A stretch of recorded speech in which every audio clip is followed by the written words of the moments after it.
last week's video, we explored what I believe is the perfect 3-day introduction to Paris. We discovered the city's most iconic landmarks, like the Eiffel Tower, the Louvre, Notre Dame and Montmartre. But also elegant hidden passages, historic neighborhoods and, of course, plenty of great Parisian food, from local boulangerie and café to traditional brasseries, bouillon and historic restaurants. But according to the poll I recently posted on the channel, most visitors would actually love to stay in Paris longer than just 3 days. So this week, let me show you how to spend 5 or even 7 unforgettable days in the French capital. After 3 days discovering the very heart of Paris, today we're leaving the city for a few hours to experience one of the most spectacular palaces in the world, before coming back for an afternoon of Impressionist masterpieces and classic Parisian elegance. The Palace of Versailles awaits us, so today, have breakfast at the hotel and be ready to leave at 8:15.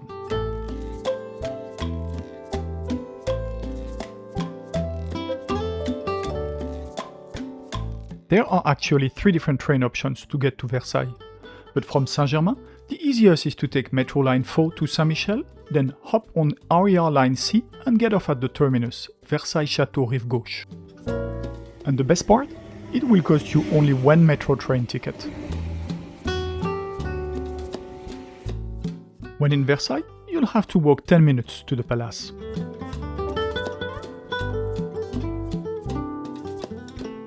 There are 3 main things to discover at the Palace of Versailles: the palace in itself, the gardens, and the estate of Trianon. The gardens are opened every day from 7 AM to 8:30 PM in high season. And the palace is open every day except Mondays from 9 AM to 6:30 PM in high season. The ticket prices used to be already quite complicated, and now they've become even more confusing. So I created this chart to make things easier for you. Most of you will just have to purchase the passport ticket at €35. Given the large crowds, only online reservations guarantee access to the palace. Here is the URL for this. There, you can also book one of the many different guided tours, depending on the day you want to go to the palace. But only one of these tours is in English though, the guided tour of the King's private apartment for €10. Audio guides are available for €8 in 13 languages. But with the official Palace of Versailles app, you can also listen to the audio guide directly on your smartphone. And avoid queuing at the audio guide desk. Plan for 2 hours to explore the beautiful rooms inside the Palace of Versailles. And make sure to leave an extra hour to enjoy the awesome gardens outside.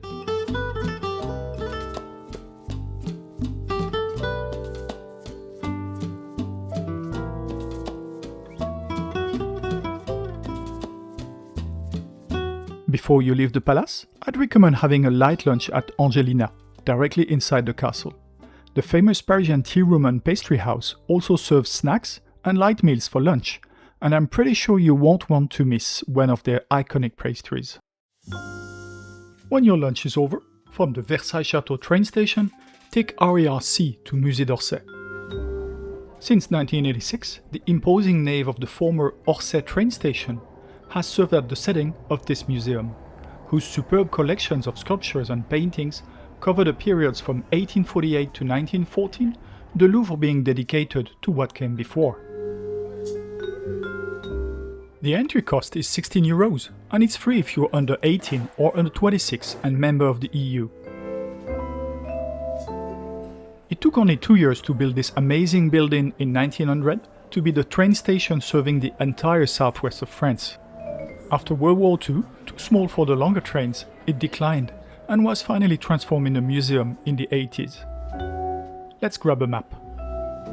It covers less than 1 century of art, so it is clearly not as huge as the Louvre. Consider staying here in between 2 and 3 hours to visit it.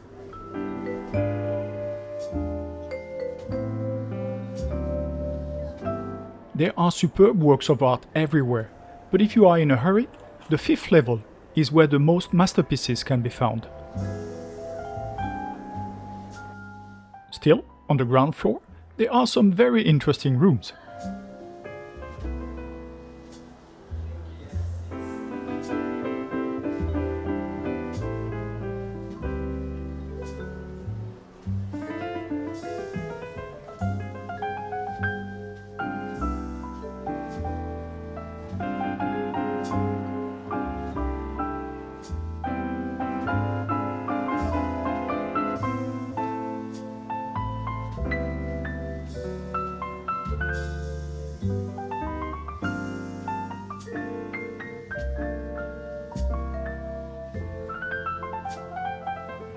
We are now on the 5th level.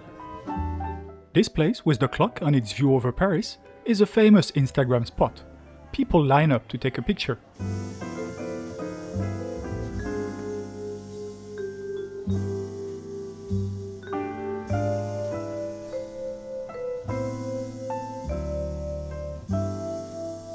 Back to paintings with this Déjeuner sur l'herbe from Edouard Manet.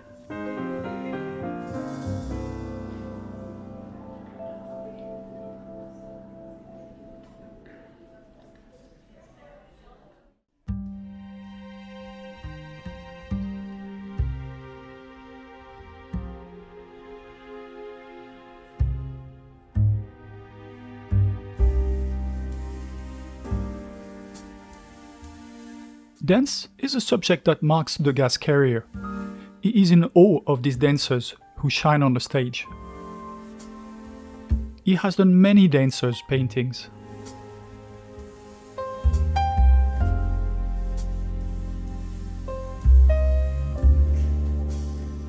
This sun breaking through the fog at the London Parliament House is one of my favorite Monet's paintings.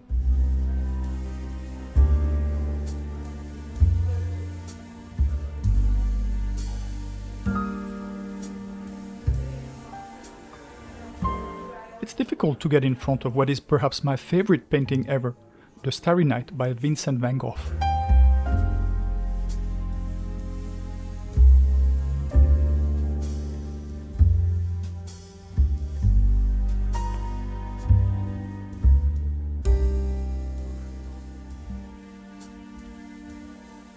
One last look over the spectacular central hall of Musée d'Orsay, and after 2.5 hours surrounded by masterpieces, it's time to head back outside for a beautiful stroll on our way back to the hotel.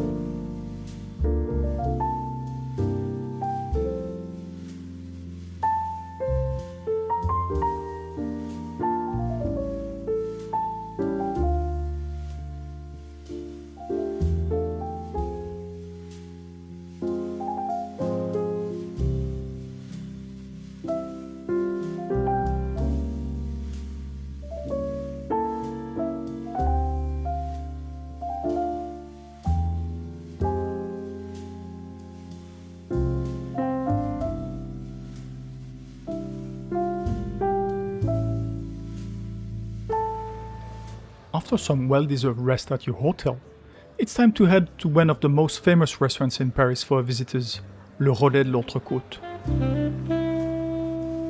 In Paris, there are 3 under this name: Marbeuf near the Champs-Élysées, Montparnasse, and this one in Saint-Germain, just 50 meters from Café de Flore.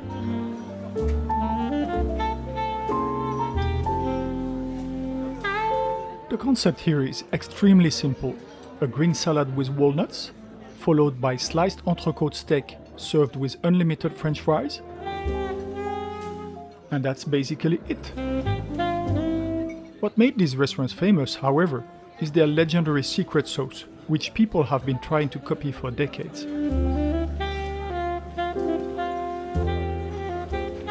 And once you've finished your plate, they come back with a second service of both steak and fries, which explains why many visitors absolutely love this place. Compared with the other days of this itinerary, day 4 actually remains in a very similar price range. But between royal history, world-class art, and a legendary Parisian dinner, it's also one of the richest and most memorable days of this itinerary.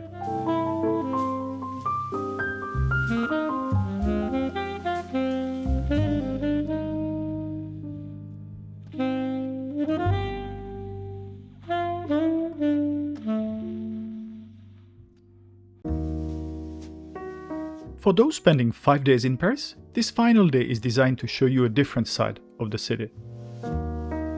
In the morning, we'll explore the south of Paris, far from the classic tourist routes, with the fascinating Catacombs, the village-like atmosphere of Rue Daguerre, and, weather permitting, a true Parisian picnic in one of the capital's most beautiful parks, Parc Montsouris. Then, because many visitors also want to enjoy a little shopping during their stay, the afternoon will be dedicated to the lively Les Halles district and the famous Rue Montorgueil area.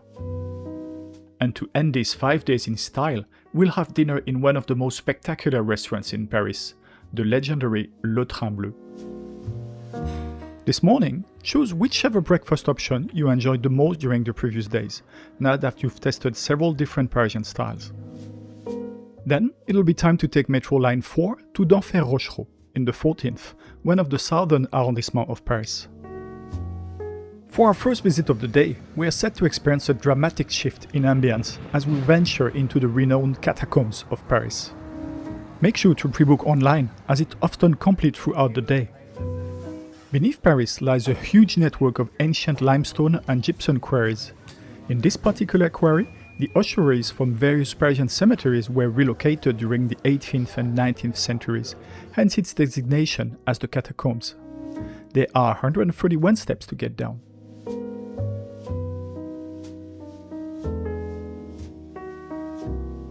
As mentioned here, this is the largest underground ossuary in the world.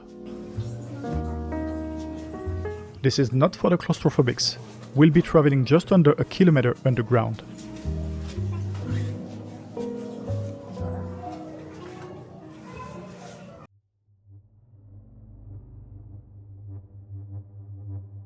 And our journey begins with a nearly straight 500-meter path leading to the ossuary.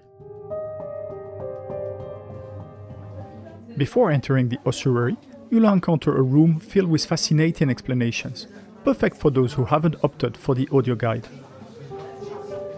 Stop! Here is the Empire of Death! Do not touch anything and do not smoke.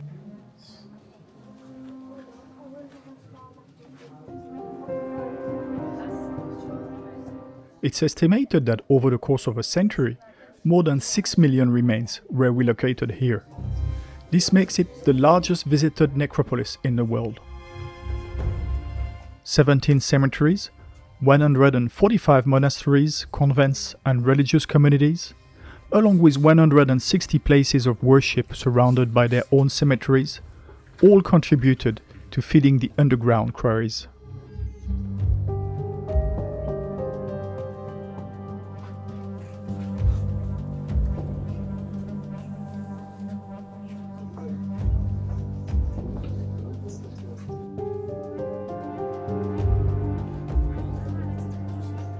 These galleries house the remains of the victims of the Tuileries battles and the 1789 revolution.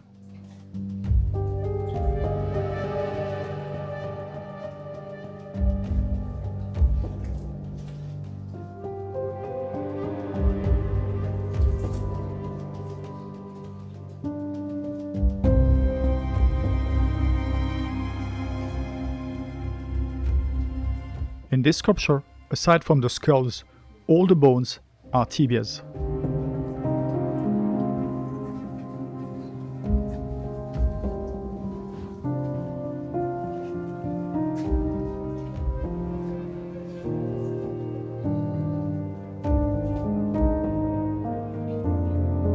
A spiral staircase with 83 steps provides the means to ascend back to the surface.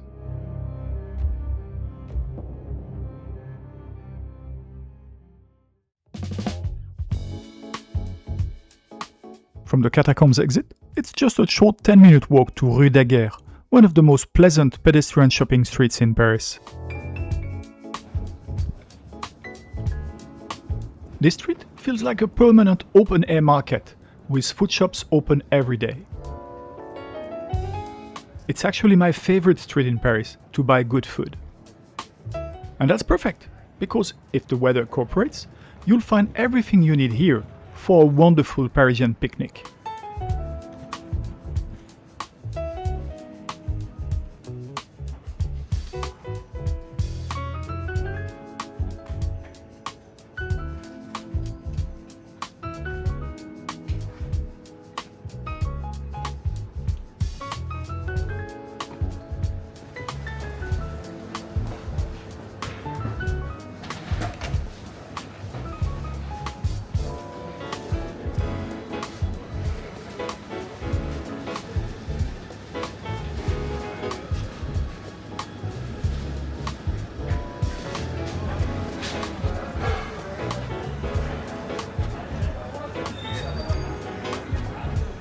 Allez, il y a du chaud dans la salle, monsieur, là, allons-y.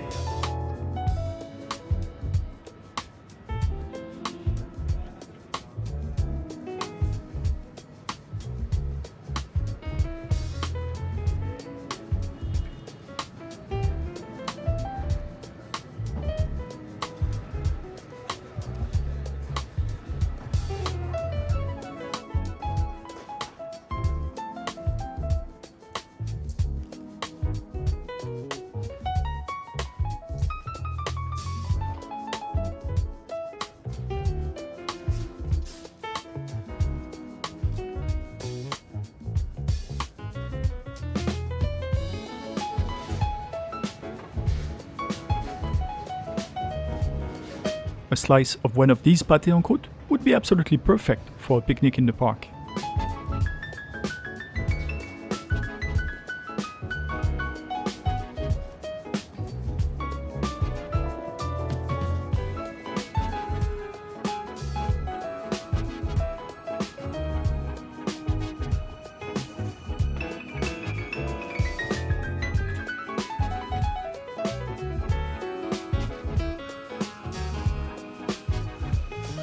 You've bought everything? Perfect. Then let's hop on bus 88 and head to my favorite park in Paris, Parc Montsouris. Also located in the 14th arrondissement, Parc Montsouris is at the extreme south of Paris. This park, one of the largest in Paris, has been designed as an English landscape garden. It's by far the park that offers the most lawns to lie down on. Perfect for picnics.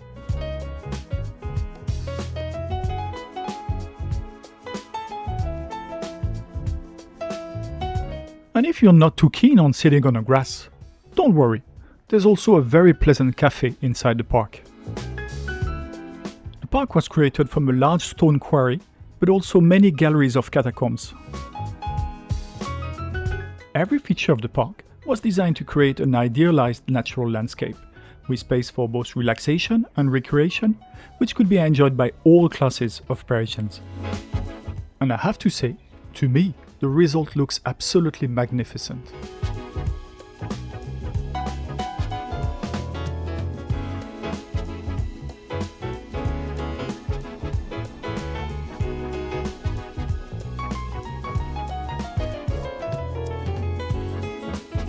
The team of gardeners keep the park in top condition.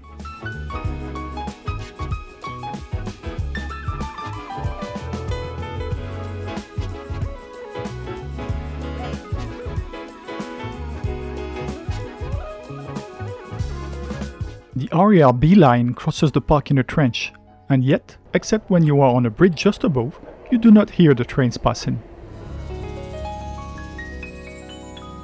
Even though the oldest trees are barely 150 years old, some are magnificent.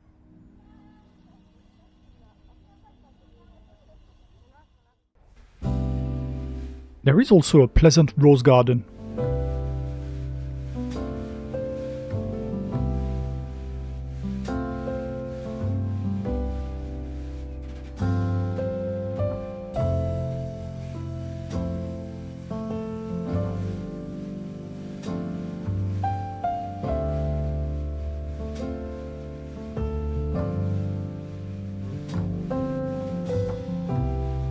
So if you are hesitating where to go and rest in the shade in the event of a heat wave, for me, Parc Montsouris is definitely the best choice.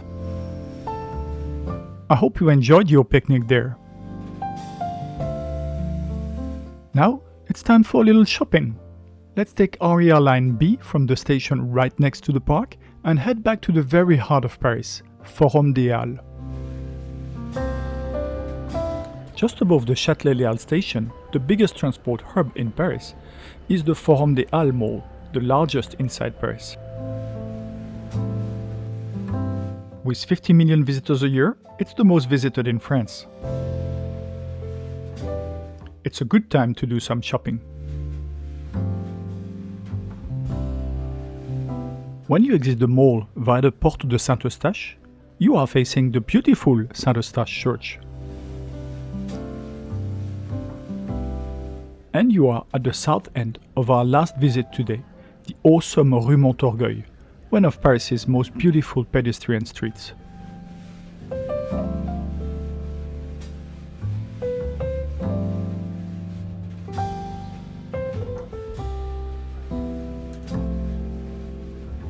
Rue Montorgueil is full of shops, cafés, and restaurants where Parisians socialize while doing their daily shopping.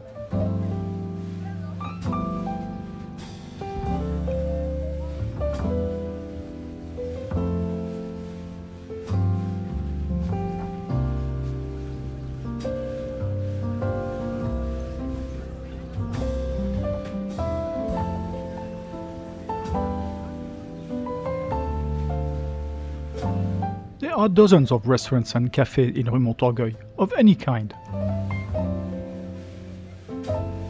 Among all those restaurants, the most famous is definitely l'Escargot de Montorgueil. If ever you want to try eating snails à la française, that's the place to go.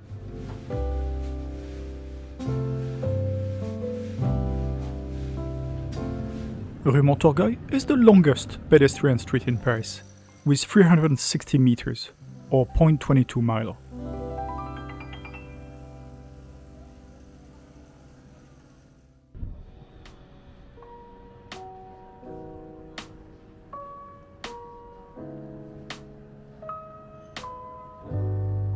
At the top of Rue Montorgueil, you'll find Sentier metro station.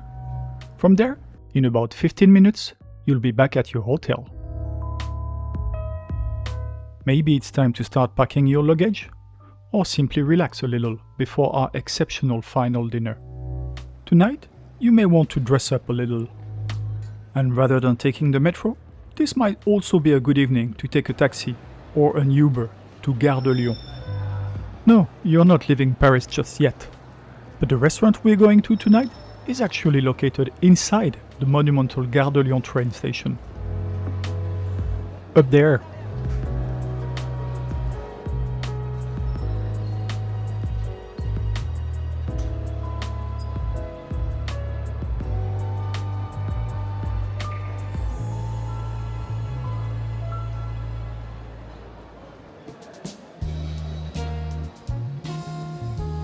Le Train Bleu is, without any doubt, one of the most beautiful restaurants in Paris, if not the most beautiful of them all.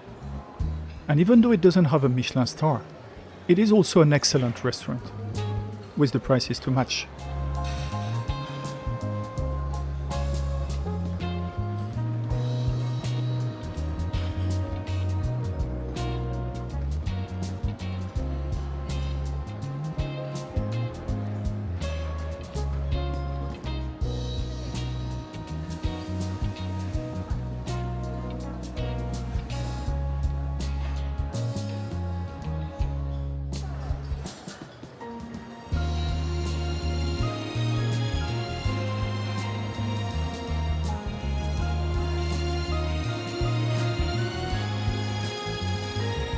I won't show you the full meal I had here, because I already dedicated an entire video to this incredible restaurant. So if you'd like to see more, check out my video. I ate at the most beautiful restaurant in Paris, Le Train Bleu.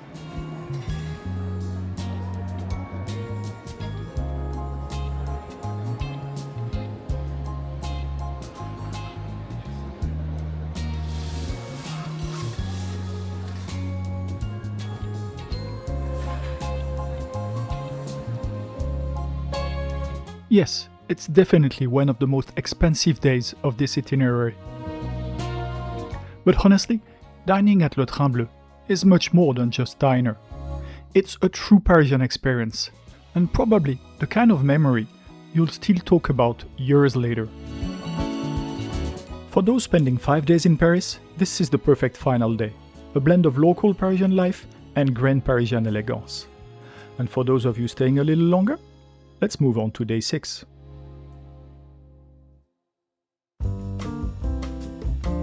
After 5 days exploring Paris itself, maybe it's time for a little escape. The good news is that some absolutely incredible places can easily be visited from Paris in just one day. So for day 6, I'm going to give you 3 very different options. An artistic and relaxing escape to Giverny? A spectacular journey to Mont-Saint-Michel? Or a magical day at Disneyland Paris? 3 completely different experiences, depending on what kind of traveler you are.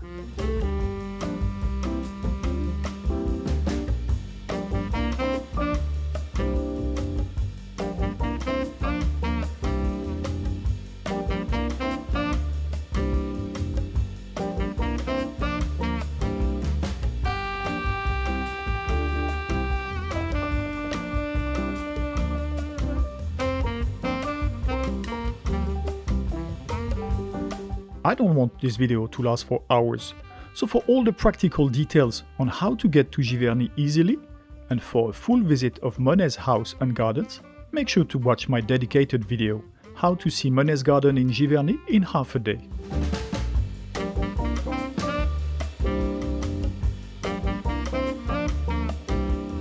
Yes, it's actually fairly easy to visit the extraordinary Mont Saint-Michel from Paris in just one day.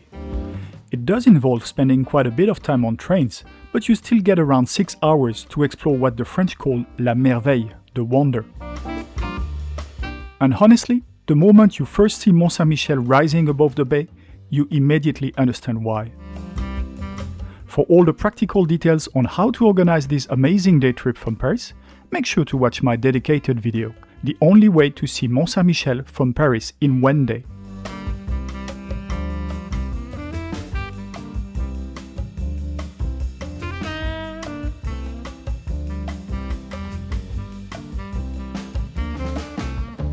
Yes, even during a Paris trip, Disneyland Paris can make a fantastic day escape, especially for families, or simply if you still have a bit of child spirit in you.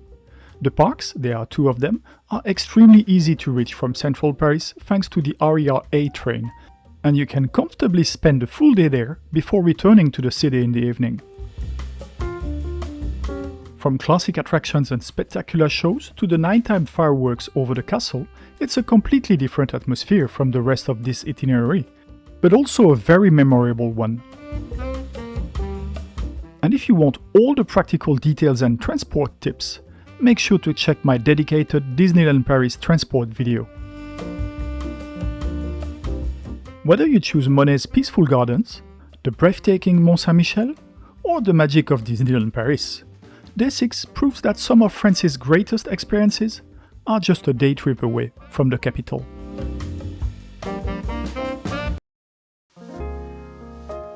And here we are, your last full day in Paris. But after 6 days of museums, monuments, reservations, train schedules and restaurant bookings, maybe today should simply be about enjoying the city at your own pace. And actually, the music you're hearing right now is called Simply Joyful, which is probably the perfect mood for this final day in Paris.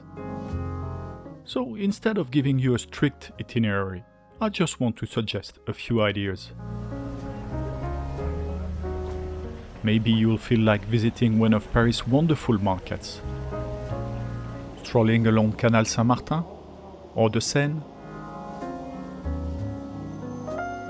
discovering a smaller museum such as Rodin, Guimet, or Marmottan.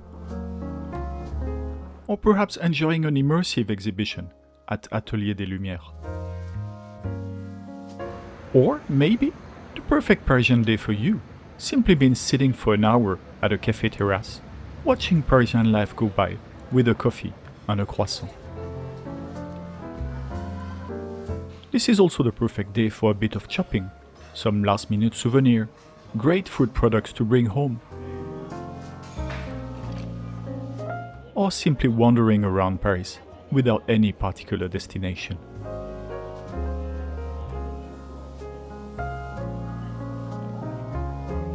Because sometimes, the best Paris memories come without a plan.